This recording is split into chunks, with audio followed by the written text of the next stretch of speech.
that team. So, Cool. moving on to our discussion for the day. We are one day away from Halloween, and horror is basically everywhere at this point. You look around; it's on every channel almost. It's very pervasive. Of course, every year on for whatever reason, all the like scary movies either like some of them come out on Halloween, but more of them come out on Christmas for whatever reason. I don't know. What? Yeah. More horror movies release around Christmas than do Halloween. It's very weird. Yeah, I don't understand why either. But yeah, so it's all going on. And it got me to thinking, just horror as a genre is very different than basically every other genre. It goes against the tropes of many of them. And so what I wanted to start this with is I wanted to do a round robin, basically, and get everyone's favorite example of horror, be it gaming, movies, books, what have you. I want to kind of just know what is everyone's favorite example of horror. Nika, do you have one?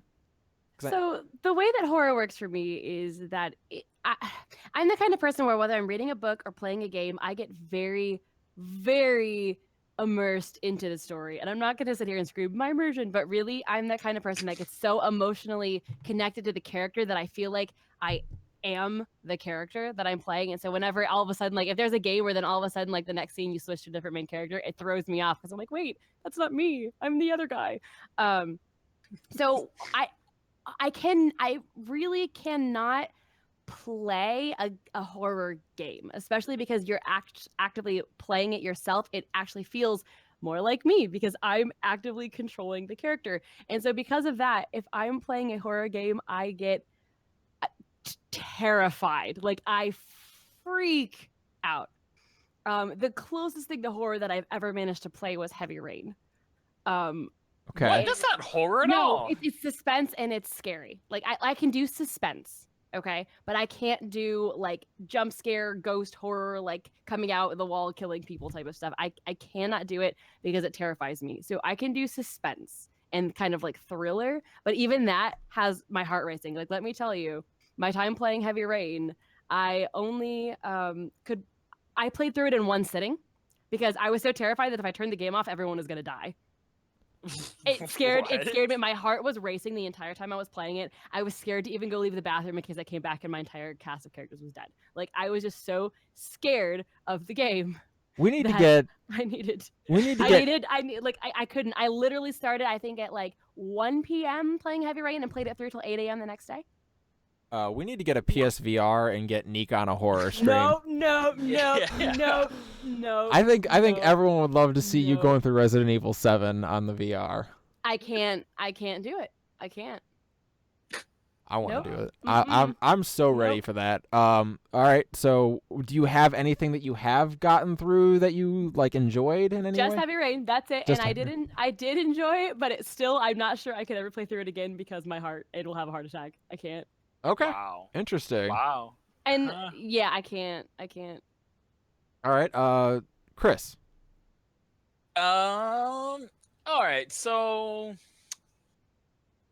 I'll just start off with my my favorite horror media. Okay. Okay. And mine is I'm pretty sure most people probably haven't heard of it because it's kind of underground, but mine is a movie. Oh, I love horror movies. Now you're in my area. Yeah. Okay. All right. So maybe you've heard of it. Probably not, though. Probably have. It's a really not. I have a feeling that we've all heard it's of it. underground. It's underground. It's maybe you've heard of it though. It's Hocus Pocus. Okay. Oh, for the love of God! What? Hocus Pocus. It's very scary. It features 3 witches and a zombie and a cat that gets run over but comes back to life. Okay, see, when you say it that way, it sounds scary, but Hocus Pocus is not scary. Yeah, it's not. So I don't like horror at all, like even the slightest. So I don't watch those movies ever. To give you an example, I had bad dreams growing up as a small child when I watched Jurassic Park. Jurassic Park terrified me as a child. Oh, that's good. Do you know what movie? There's also Twister. Twister was I was terrified of that movie when I was a That's child. not a horror movie. Twister scared me. Neither is Jurassic Park. Well, yeah, exactly. So I was there also you go. scared watching Titanic as a kid. So There was this stupid, awful horror movie that featured like these little gremlins that walk through a door, and they were terrifying to the main characters. Is it And Gremlins? then, no, it wasn't gremlins. They physically like phased through the door. Are you talking about the of, Ninth Gate? Dude, don't even ask, because I have no fucking clue what it was. That's the only scene I remember of that movie, is these little stupid little imp gremlin things phasing through the front door. And that gave me nightmares for like 800 years. Oh, no. Okay, I remember what the terrifying one was. It was Independence Day, and the aliens in that scared the shit out of me when I was like 8 years old, 6 years old, and I had to sleep in my mom's bed for like a week straight because it was so traumatizing. Independence Day, huh? okay, no, I just remember 2 movies I have watched when I was in high school. I had a best friend who, for whatever reason, thought it would be fun if we turned the lights off and laid in her bed and watched movies. So we watched. I have seen The Ring and I have seen The Grudge. Oh, okay. The American makes of them? Yes, yes. Okay. The Grudge, I think it was The Grudge. I loved just because it had what's his face from Roswell was the main guy, and it was awesome. Other than that, those were actually pretty scary, simply because as soon as we finished watching, which one was the one that had the chick crawling on the television? Was that The Grudge? The Ring. That was The Ring. So as soon as we finished watching The Ring, her TV went to static, and I about killed myself. Oh, that's so like. All right, so The Ring. I can't do that. The Ring was very weird for me because I when I saw it, I was probably only 12 when I saw it, and it did scare me. The scene, of course, where she comes out of the TV, that freaked me out. But like as I started thinking about it, that's the first time I ever took a horror movie and just started like trying to like pick apart the rules of it. So it's like you die 7 days afterwards. But what if you're just out in a field somewhere and there's no TV screen for her to come out of? Like, do you just get to live? Like, and once you start doing that to a horror movie, it starts to come apart really quick. Well, no, she just crawls out of the nearest TV screen, so Right, well, she just runs really quickly into from the farmhouse into the field. oh, but like, what if I'm out in like the middle of like Kansas, next to where they dropped off 600 million IP addresses, and like there's no one there? Oh, well, first of all, there is a house there. Thank you very much. And that's the problem. Second of all, she's still going to come out of the nearest TV. It's just going to take her a little bit longer to crawl to you. Okay. Fair enough. I mean, to be fair, those movies, the Asian versions of those movies were both really creepy. The Yuan, the Asian version of The Grudge, for 10 years I stopped liking horror because that movie scared the shit out of me so much.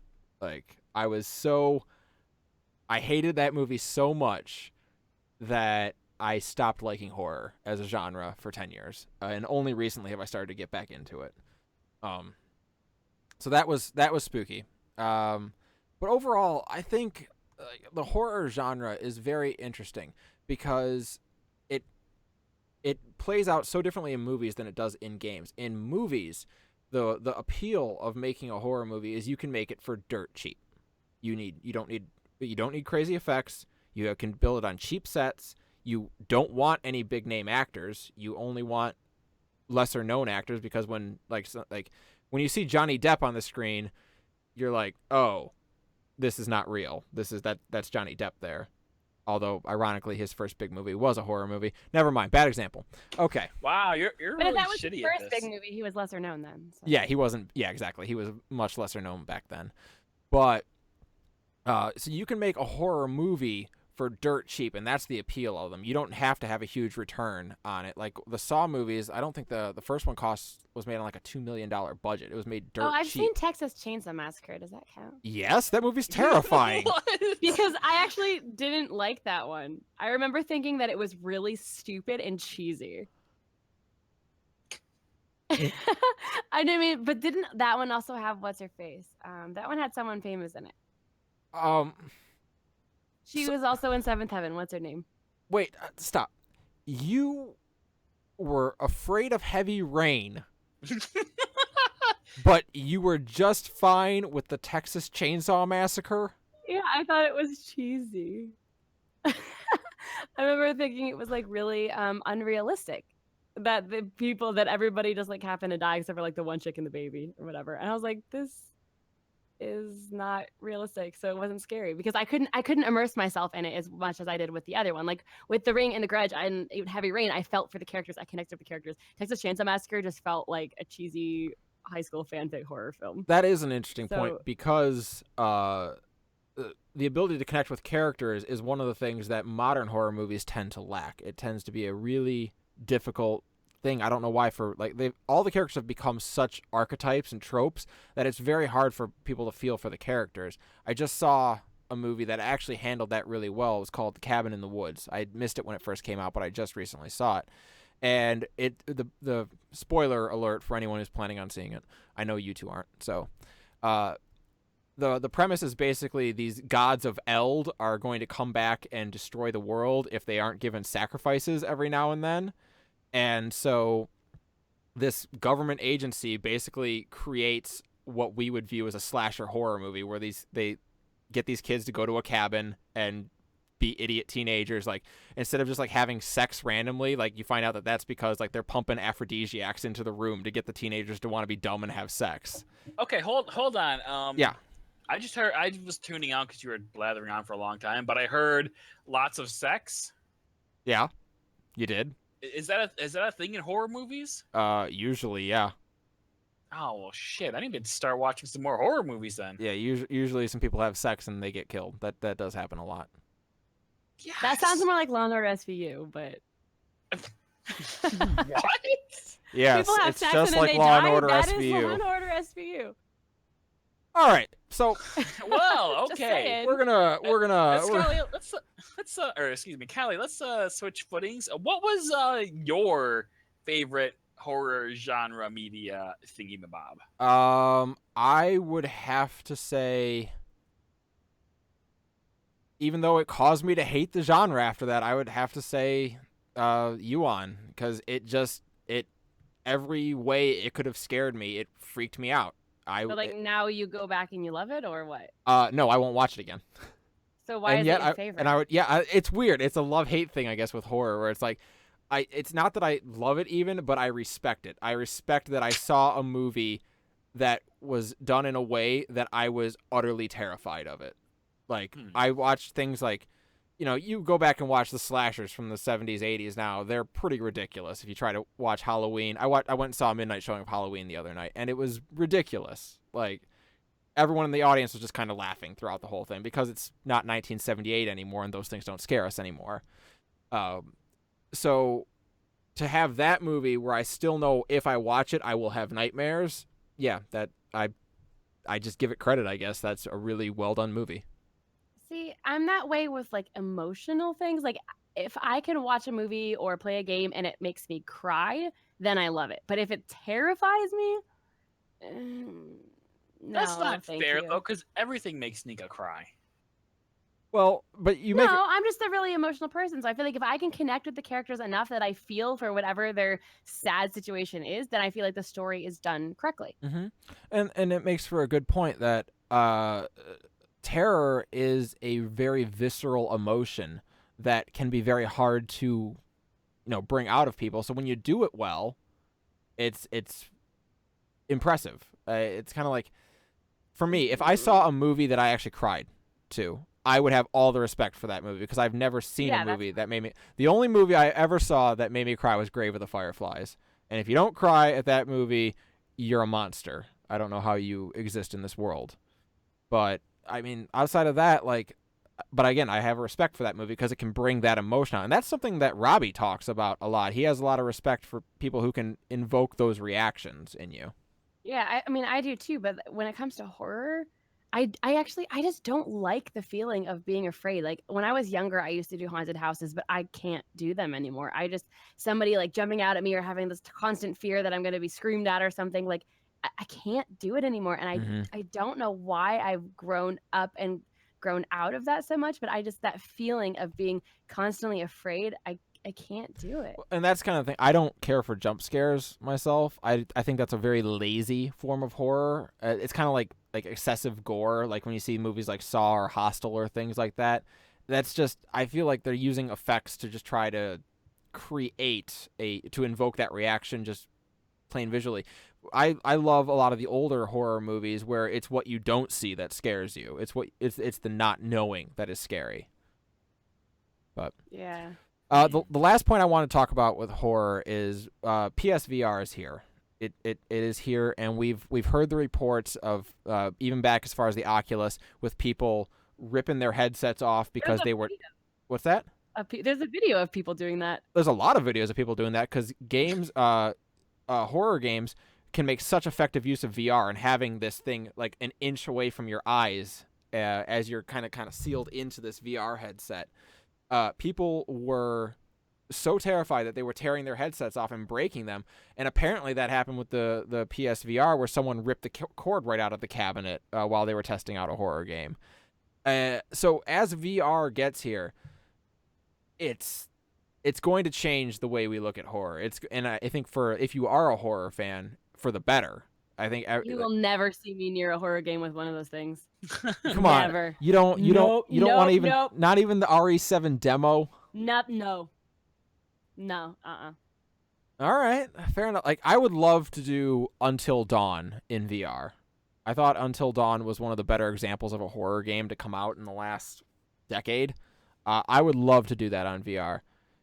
Chris, you should play Until Dawn on stream. I feel like I probably not, because like those horror games, they don't have like any, like literally any like sway or interest in me at all. Like take my level of interest for like, you know, new age games where there's like Assassin's Creed or whatever, like, or Mass Effect or whatever, sure.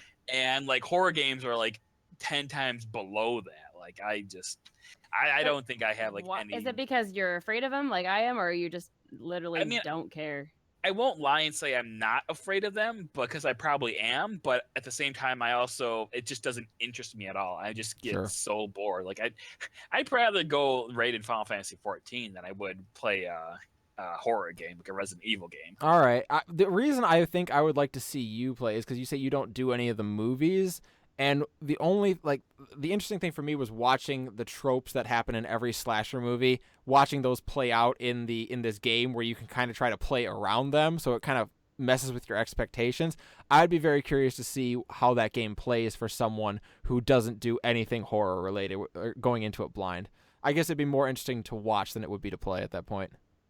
Yeah, I mean, I might try a horror game. I mean, I don't know literally anything about, what was it, Until Dawn. Yeah, Until Dawn is like, it's 80s slasher movie, the game. Okay. You all go up to a ski resort cabin, basically, a year after one of your friends died, and people start dying. It's 80s slasher, the game, and it was very, very interesting to play through. As a fan of that genre, I don't know what it would be like for someone who hasn't. You'd be like, this is ridiculous, but I don't know. Probably. I'm sure I know a lot of the tropes just from hearing people talk about horror movies. Right. But I mean, right. You know when you see the jock and the slutty girl leaving, you know it's probably going to go bad for them at some point. But they're gonna die. Hopefully they'll have sex first and I get to watch it. But they're gonna die. So, that's we just wanted to kind of touch on horror briefly in the spirit of the holidays. Even Nika, who doesn't care for horror at all, is even dressed up. So, I like Halloween. I can, in terms of horror though, like, I know it's not horror. I can do suspense. Like, I like thriller. I like psychological things, like things that will fuck with your brain and make you think like, what the hell is going on? I can even do gore. But if it's like horror to a point where it's like terrifying, I can't. Like, one of my favorite animes actually is Higurashi no Naku Koroni, which is English translated to When They Cry. Okay. And it's one of those ones where like every 3 to 6 episodes the storyline resets, and like it'll be like this really cute like schoolgirls and a game club, and then all of a sudden one of the people goes crazy and murders everyone, and you're like, what the fuck? And then time resets, and then all of a sudden like events play out the same way, and then goes someone else will completely slaughter everyone. Sure. And then you slowly start to piece together like why time is resetting and like who is behind all of this. And it starts to like fall into place little by little. But the entire time, your entire brain is like, what the fuck? And it's very terrifying because, first of all, don't ever watch the English dub. Don't. Because one of the signature things is their like creepy laughs, and you can't replicate that with English. No, you just can't. But it's really creepy, and it's really, yeah, I know there are visual novels, Ryoku, but I bought one once at an anime con for like a quarter, and it wouldn't play on my machine, so I need to like emulate it or something. Because it was like a Japanese game, so it wouldn't read on my PC. And someone pointed this out in the chat earlier. The Japanese do know how to do horror very well. I think they do, and the thing is about this is that it's not so much horror is in like ghosts and scary, but it's very suspenseful, and like someone will kill everyone and it's a little gory, but it's more kind of like what the fuck is happening, what's going to happen next. Like it's like Heavy Rain to a point where I'm like, I'm really scared that if I put it down everyone's going to die, so I have to find out what happens next. And for me, I like the psychological thriller, but I can't do the actual jump scare horror, like a ghost going to come out and kill everyone. I can't do that. I've never I've read every book Stephen King has ever wrote, and written. Thank you. Wrote. Yeah. I've read all of his books, and none of them have ever scared me. I've never actually. Really? No, absolutely not. However, horror manga, can scare the crap out of me. I hate this. I always forget the name of it, and I've had the chat had reminded me. What's an example of one? It's a story about a mountain pass with all these holes in it that are shaped like you, and you walk into them. The holes of something or another pass. If you ever get a chance to read it, someone in the chat will call it out. I'm sure they've heard it. Basically, there's this mountain that is revealed in an earthquake, and all of these, there's a hole in it that's in the shape of a person for everyone in the village. It's like perfectly shaped to them. Only they can fit in it. And once they walk into the hole, they never come back. They're never seen again. And it's just like people trying to resist this temptation to walk into the hole perfectly shaped for you. Like, you know which hole is yours. And it's trying to resist the temptation to walk in knowing you'll never come back. The enigma of but Amigara you don't know what's Fault. On the other side, right? You have no idea. It's called the enigma of Amigara Fault, and it's utterly terrifying. But is it like suspenseful, or is it actually horror? There's no monster, there's no gore, nothing. It's just suspense and just people dealing with understanding. Okay, see, I might like that one. Oh, you would probably like it a lot. At the very end, you do find out what happens to people who go in there, and it's okay. Yeah, I think that's one I would like then. You should check it out. I recommend that really to anyone. That manga messed me up on the inside for a while. Like I was like, I put the book down, just like, okay, we're done. Goodbye. And what? Yeah. Why would you go into a hole where you know you're not going to come back from? But that's because it's purposefully shaped like you, like it is made for you, and so there's always that morbid curiosity of like that's literally like somebody created this for me. I need to find out what it is. Someone was just calling out in the chat. That's what they all say before they go in. This hole, it was made for me. Like it's because it's perfectly shaped you. No one else can fit in it. It's there for you. And it's just like, if you lived in that town, would you be able to resist? You'd be staring at a hole every day that looks like you. Would you be able to resist walking into it? Yes, because I don't want to die. But they don't know that they're dying. They're just never seen again. Yeah, they don't know what's on the other side. Okay, well, guess what? If you don't come back from the place on the other side, it's obviously not a good thing. Or it's great, and you don't want to come back. I'm pretty sure if it was great, then I would come back to tell everyone it's great and then go back. What if it's so great you don't can't come want back? Or there's something that's preventing you from coming back. They actually cover that. As soon as you step in, the way like it's slanted, you can only Don't go spoil forward. It too much. Yeah. I might look this up. So you can't come back. Yep, you can't come back. Yeah, so then obviously you want to go back and tell everyone what's on the other side, but you can't.